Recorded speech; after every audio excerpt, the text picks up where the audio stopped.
यहाँ पर शिष्य का कहना है कि धन जिससे पुण्य का उपार्जन किया जाता है वह निंदा के योग्य क्यों? पात्रों को दान देना, देव पूजा आदि क्रियाएं पुण्य की कारण है। ये सब धन के बिना नहीं हो सकते। इसीलिए पुण्य का साधन रूप धन निंद क्यों? यह तो प्रशंसनीय ही है। इसीलिए जैसे बने वैसे धन को कमाकर पात्रादिक में देकर सुख के लिए पुण्य संचय करना चाहिए। इस विषय में आचार्य कहते हैं, भगवान सारे संसार में जितना भी धर्म कार्य आज हम देख रहे हैं ये सब रुपये पैसे से तो होता है, फिर आप रुपये पैसे के विषय में ऐसा क्यों बोले? तब आचार्य समझाते हुए कहते हैं, श्लोक नंबर 16,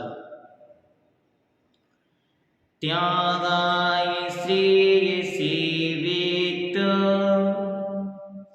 मवित्तः संचिनोति यः स्वशरीरं सपङ्केन स्नास्यामीति विलिम्पति। त्यागाय श्रेयसे वित्त मवित्तः संचिनोति यः स्वशरीरं सपङ्केन स्नास्यामीति विलिम्पति। यह जो अवित्तः निर्धन मनुष्य, दो बार आया, एक बार वित्तम एक बार अवित्तः, उसको पढ़ेंगे हम वित्तमवित्तः। ठीक, यह जो अवित्तः निर्धन मनुष्य, वित्त मतलब होता है रुपया पैसा, और उससे जो रहित वो अवित्तः।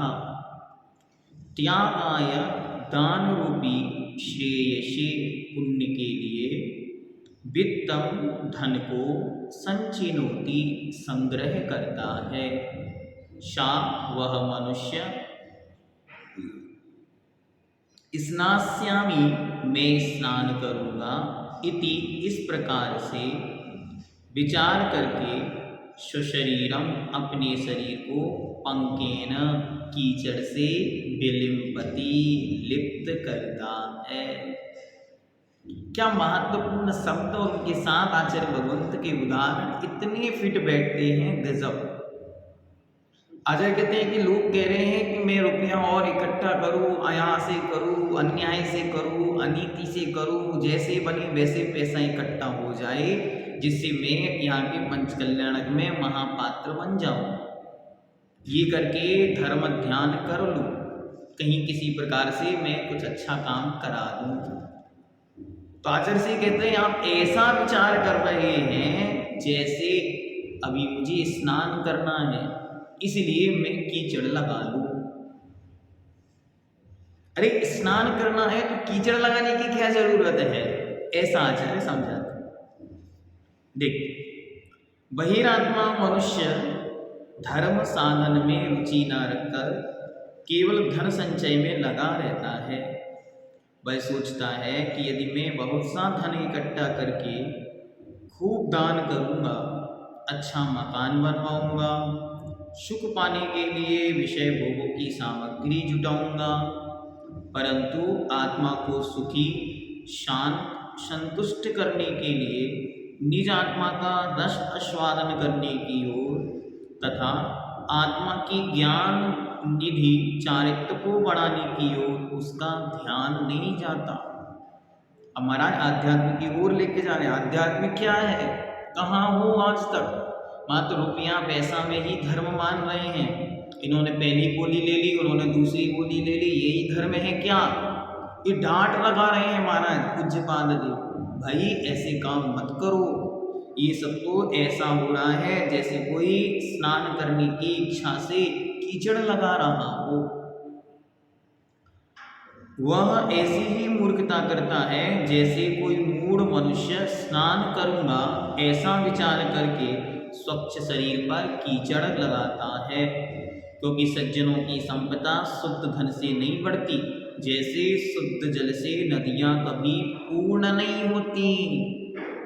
नदियों में पानी तो आता है लेकिन बाढ़ नहीं आती। बाढ़ आएगी कब? जब नालों का पानी उसमें प्रवेश करेगा।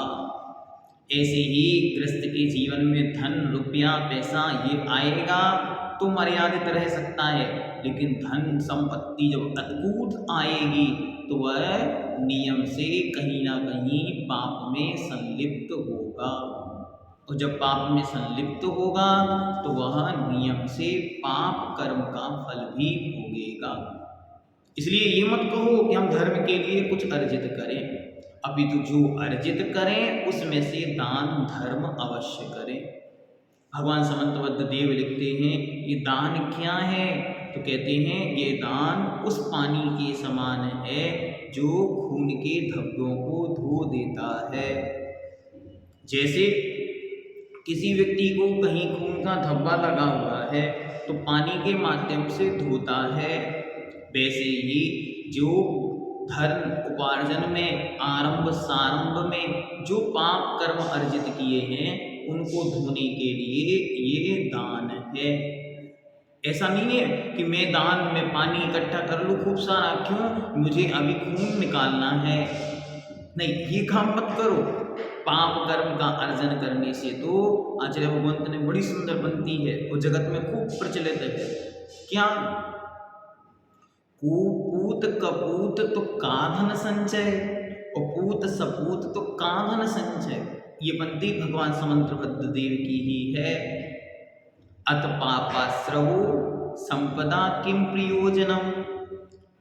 अगर पाप का आश्रय हो रहा है तो संपदा से क्या प्रयोजन, और यदि पुण्य का आश्रय हो रहा है तो संपदा किम प्रयोजनम। इसमें बहुत अच्छा उदाहरण आचार्य भगवंत ने ये दिया। ये प्रायः जानवरों में ऐसी प्रवृत्ति देखी जाती, जैसे हाथी, वह स्नान करके आएगा, बाहर निकलते ही सूंड में रेत भरेगा, मिट्टी भरेगा, धूल भरेगा और अपने सिर पर से डाल लेगा। ऐसे ही गृहस्थ कर रहा है, यहाँ धर्म ध्यान करेगा, स्नान करेगा, चारित्र की बातें करेगा, बाहर जाके संसार में डूब जाएगा। तो इस पाप कर्म से बचें और अपनी आत्मा को निर्मल पवित्र बनाने के लिए कुछ उपाय स्वरूप चारित्र अंगीकार अवश्य करें। ये आचार्य भगवंत प्रेरणा दे रहे हैं, क्योंकि चारित्र के बिना पवित्रता, चारित्र के बिना आत्मा और चारित्र के बिना अध्यात्म की बातें अधूरी हैं। इसलिए पहले सम्यक श्रद्धा, फिर उसका सम्यक ज्ञान और फिर अपने में स्थिरता।